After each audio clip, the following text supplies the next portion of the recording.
अध्याय 20 मंत्र 2 संपूर्ण स्वीकार मंत्र। एक बच्चा अपनी दादी के साथ मेले में घूमने गया। उस बच्चे के चेहरे पर काले दाग थे। मेले में एक जगह कोई पेंटर बच्चों के मुंह पर जानवरों का मुंह पेंट कर रहा था। पोते के कहने पर दादी भी पोते का मुंह पेंट करवाने के लिए रुक गई। लाइन में खड़ी एक लड़की ने बच्चे को चिढ़ाते हुए कहा, तुम्हारे मुंह पर तो पहले से ही पेंट लगा है, उस पर और क्या पेंट लगवा रहे हो। यह सुनते ही बच्चे के चेहरे पर उदासी छा गई। दादी ने झट से बच्चे को प्यार करते हुए कहा, जब मैं छोटी थी तब मेरे भी चेहरे पर काले दाग थे और मुझे ऐसे दाग अच्छे लगते हैं। सच दादी? बच्चे ने पूछा। हाँ, अच्छा बताओ तुम्हें मुझ में क्या अच्छा लगता है। बच्चा कुछ क्षण सोचता रहा, फिर धीरे से मुस्कुरा कर बोला, आपके चेहरे की लकीरें यानी झुर्रियाँ। दोनों के चेहरे पर मुस्कुराहट आ गई और दोनों एक दूसरे को स्वीकार भाव से देखते हुए आगे बढ़ गए। यहाँ पर दादी ने पोते को स्वीकार किया था, लेकिन बच्चा खुद को स्वीकार नहीं कर पा रहा था, इसलिए किसी के कुछ कहने पर मायूस हो जाता। सोचे, अगर वह खुद को जैसा है वैसा स्वीकार कर ले तो वह भी हमेशा खुश रह पाएगा। जब भी हम किसी घटना या परिस्थिति को अस्वीकार करते हैं तो दुखद भावना का निर्माण होता है और उसके साथ साथ अन्य नकारात्मक भाव भी पैदा होते हैं। इन भावों का असर विचार नियम पर भी पड़ता है, जिस वजह से चीज़ें हमारी तरफ आते आते रुक जाती हैं। जब हम खुश रहकर स्वीकार भाव से परिस्थिति को स्वीकार करते हैं तो विचार नियम हमारे हित में काम करने लगता है।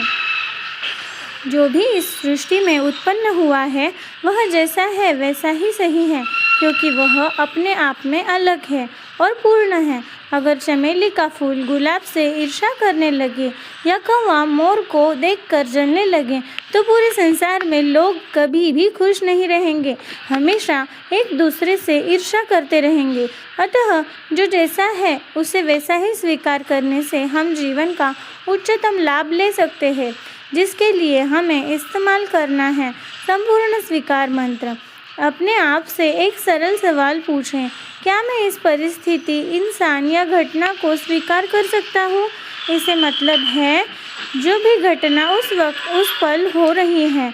मिसाल के तौर पर आप ऑफिस से थक कर आए हैं और टेक्निकल खराबी के कारण लिफ्ट बंद है, तो खुद से पूछें, क्या मैं इसे स्वीकार कर सकता हूँ। यह छोटा सा मंत्र आपके जीवन में चमत्कार कर सकता है। जब भी कोई स्थिति उत्पन्न हो तो आप पाएंगे कि छोटी घटनाओं के मामले में आपका जवाब हर बार हाँ होगा। औसत या मध्यम घटनाएं जैसे कोई छोटा एक्सीडेंट या किसी के द्वारा किया गया अपमान जिसमें आप तत्काल बौखला जाते हैं, उस पल खुद से पूछें, उसने मेरा अपमान किया है, क्या मैं इसे स्वीकार कर सकता हूँ। आप देखेंगे कि 99% मामलों में आपका जवाब हाँ ही होगा। इससे आप तत्काल उस विचार से मुक्त हो जाएंगे। हाँ जवाब आने के बाद आपकी कई समस्याएं सुलझ जाएंगी। बस हर स्थिति में खुद से यह सवाल पूछने की आदत डालें कि क्या मैं इस स्वीकार कर सकता हूँ, क्या मैं इसे स्वीकार कर सकता हूँ। फिर सुबह उठने पर भले ही कोई चीज़ गलत हो जाए, कोई शरारत कर दे या टेप रिकॉर्ड का शोर भी हो, तो भी आपकी प्रतिक्रिया शांत ही रहेगी। आप कहेंगे, इसे बजने दो।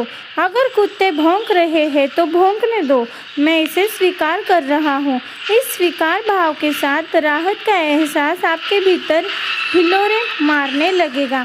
इस मंत्र को दोहराते पर अगर जवाब मिलता है, नहीं मैं इसे स्वीकार नहीं कर सकता, तो इस अस्वीकार को भी स्वीकार करें। इसे एक उदाहरण से समझें।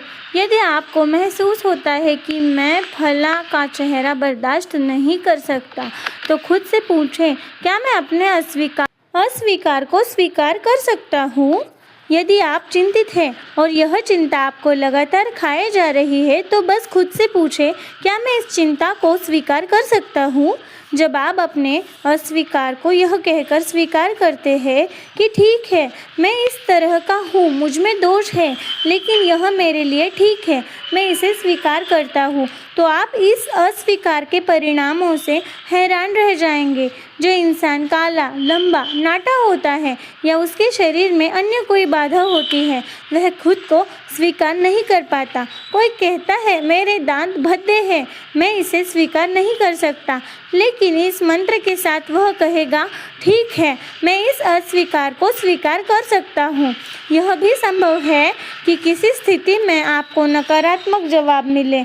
उस मामले में खुद को थोड़ा समय दें और कुछ समय बाद दोबारा पूछें। मिसाल के तौर पर कोई अप्रिय घटना हुई है और आप उसे तत्काल समझ नहीं पा रहे हैं, आपको महसूस होता है कि यह स्वीकार्य नहीं है, तो खुद से कहे ठीक है। कुछ समय बाद दोबारा पूछें, क्या अब मैं इसे स्वीकार कर सकता हूँ? आप पाएंगे कि कुछ समय बाद एक सकारात्मक जवाब आने लगेगा। हो सकता है सकारात्मक जवाब तत्काल न आए, लेकिन कुछ मिनट या घंटों बाद आपको हाँ का जवाब मिलेगा। आपको तत्काल राहत महसूस होगी। आइए एक बार फिर देखें कि जब कोई चीज़ स्वीकार नहीं हो रही हो तो आप क्या कर सकते हैं। पहला, नियमित रूप से सवाल पूछें और स्वीकार मंत्र का उपयोग करें। दूसरा, इसे स्वीकार करने में आप समर्थ नहीं हैं, इस बात को स्वीकार करें। यह बड़ा ही महत्वपूर्ण कदम है। खुद से पूछें, क्या मैं इस अस्वीकार को स्वीकार कर सकता हूँ? तीसरा, स्थिति के सिर्फ कुछ हिस्से को स्वीकार करें, टुकड़ों में स्वीकार करें। चौथा, स्थिति से उत्पन्न होने वाली नकारात्मक भावनाओं को पहचान कर सिर्फ उसे ही स्वीकार करें। तो देखते हैं कैसे जानें कि यह मंत्र मेरे लिए कारगर है या नहीं। केमिस्ट्री में लिटमस टेस्ट करके यह तय किया गया जाता है कि कोई चीज़ अम्लीय है या नहीं। लिटमस एक खास किस्म का फिल्टर पेपर है जो अम्लीय स्थितियों में लाल हो जाता है। इससे जांचा जा सकता है कि केमिकल रिएक्शन सफल था या नहीं और अम्ल बना या नहीं। इसी तरह ऐसा टेस्ट है जो आपको बता दे कि आपकी स्वीकृति सफल हुई है या नहीं। जब आप किसी चीज़ को स्वीकार कर लेते हैं तो समस्या या स्थिति कई नई और अलग दिखने लगती है। इसके लिए आप अपने मन की अवस्था जांचें, समस्या को दोबारा देखें। यदि आपकी स्वीकृति ने काम कर दिया है, यह आम तौर पर कर देती है, तो समस्या या स्थिति ज़्यादा हल्की और स्पष्ट दिखने लगती है। यदि अब भी कोई नकारात्मक भाव बचा रह गया हो तो एक बार फिर पूछें, क्या मैं इसे स्वीकार कर सकता हूँ? इसके बाद एक बार फिर स्थिति को अपने मन में देखें कि क्या यह हल्की हुई है। ऐसा तब तक करते रहे जब तक आप पूरी तरह स्पष्ट न हो जाएं।